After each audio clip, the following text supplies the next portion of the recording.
yellow-footed green pigeon, Pteron phoenicopterus, also known as yellow-footed green pigeon, is a common species of green pigeon found in the Indian subcontinent and part of Southeast Asia. It is the state bird of Maharashtra. In Marathi, it is called HARIYOL or HARIYOL. It is known as HAITHA in Upper Assam and HAITHA in Lower Assam. The species feeds on fruits, including many species of ficus. They forage in stalks. Their habitat generalist.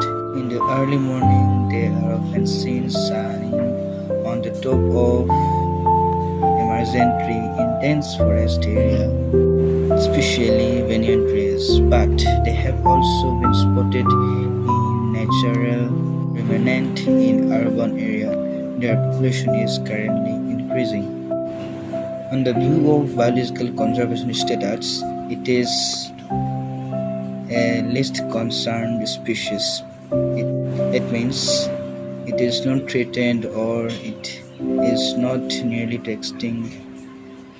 In the scientific classification, its domain is eukaryotes, kingdom is Animalia, phylum is Chordate, class A, order Columbiformis, family Columbia, genus Pteron, Pteron phoenicopterus.